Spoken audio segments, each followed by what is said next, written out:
ヤッホーみんな息してる息しかしてない時丸です。皆さんこんにちは。今日は重大発表です。重大でもない発表です。はい。ということで、早速、はい。ようやくね、私の本が出版されました。タイトルは、取ること、生きることっていうね、かっこつけてますけども、うん。はい。Amazon でね、ようやく発売開始されて、でね、今週販売開始したんですけどね、順調です。なんかカメラ部門でランキング2位になってて、販売ランキング。まさかの。誰が買うんだって感じだと思うんですけど。うん。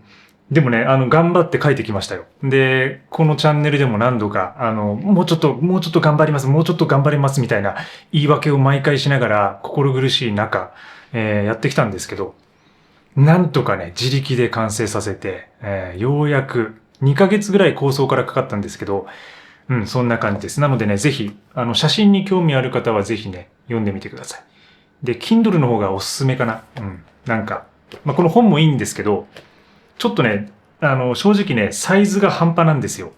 文庫本よりちょっと大きいんだよね。だから本棚とかを持ってる方は、ちょっと収納に困ると思うんで、ちょっとコレクターズアイテム的な感じがします。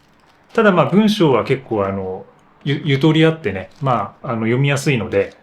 紙が良ければ、紙を手に取ってみるのもいいかと思うんですけど、Kindle の方がいいかなとは、個人的には思いますね。ということで、この内容は、一応私、そのノートっていうプラットフォームでずっとその写真に関する文章とか、フォトグラファー現役、今も現役ではあるんですけど、ほとんど退いてるんですけど、バリバリ、やってた時に書いてたんですよね。写真に関することとか、カメラのこととか、技術的なこととか、あとちょっと思想的なこととか。で、そういうものを、ずっと書いてきて、で、ノートが始まったのが2014年とかだったと思うんですけど、で、僕その始まった翌年ぐらいから、もう15年ぐらいからすぐですね、書き始めています。で、書いた記事はもう500記事ぐらいになっていて、で、途中でいろいろ消したりはしてるんですけど、その中で、書いてきたエッセイを、まとめたものです。はい。なので、一応これまで、それをね、読んでくださってる方とか、もうたくさん多分いると思うんですけど、その中から自分が、これはちょっと残したいな、みたいなものを厳選して、で、例えばその機材の情報とかってよく古くなるじゃないですか。で、そういうものはね、なるべく外して、で、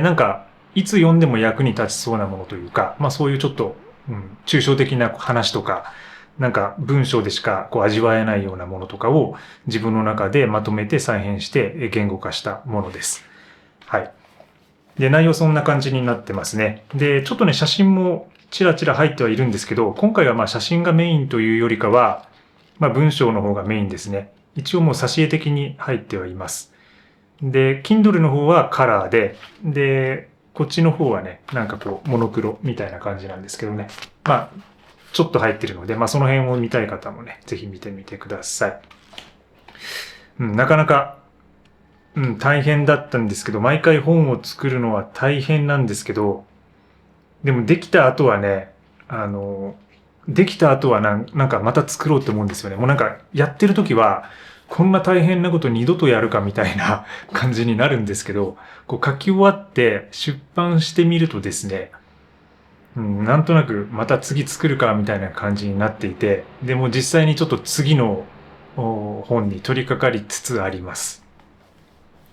次はちょっとその自分の生活とかヨガとかミニマリズム関連のもので、ちょっとそれもノ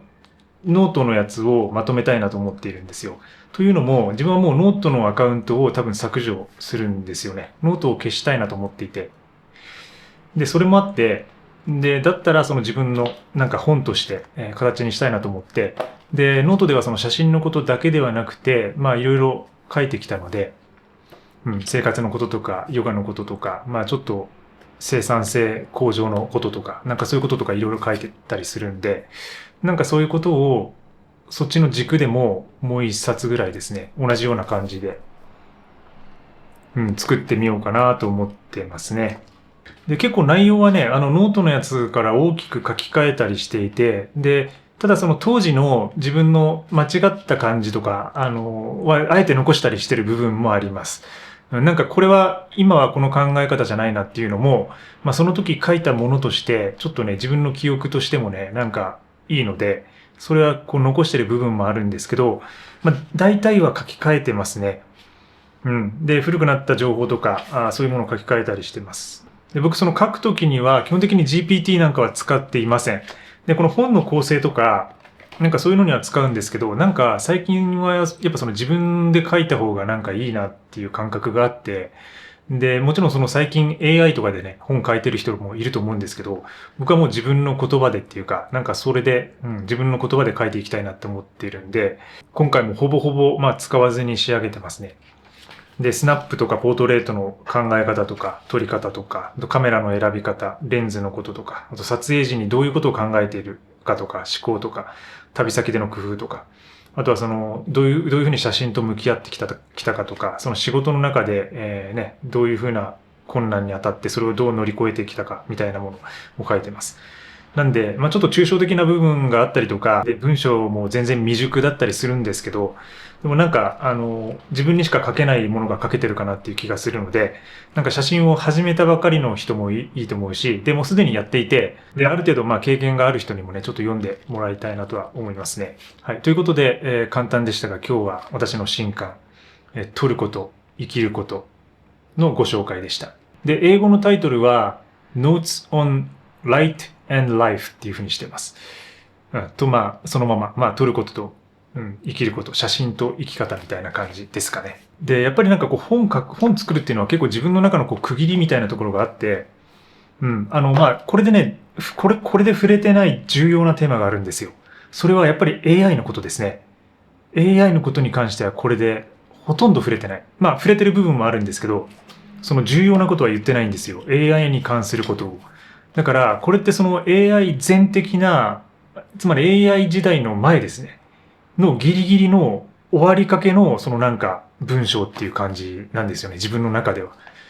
だから多分そのこれからその AI 時代にもう入ってるので、今後はその AI を用いたその写真論とか、写真の考え方とか撮り方とか、で発表の仕方とか、そういうふうなものがどんどん入ってくると思うんですけど、そ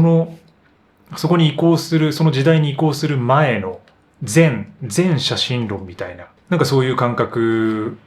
ですね、これはね。はい、ぜひチェックしてみてください。いつも最後までご視聴いただきありがとうございます。まあ、このチャンネルでは作ることですね。自分が少ないものでいかにこういうものを作っていくかってことだったりとか、そういうこう技術とか哲学とか、あとミニマリズムの理論とか、そういうものを発信しています。ぜひチャンネル登録して次回もホワイトボックスに遊びに来てください。また次回の動画でお会いしましょう。バイバイ。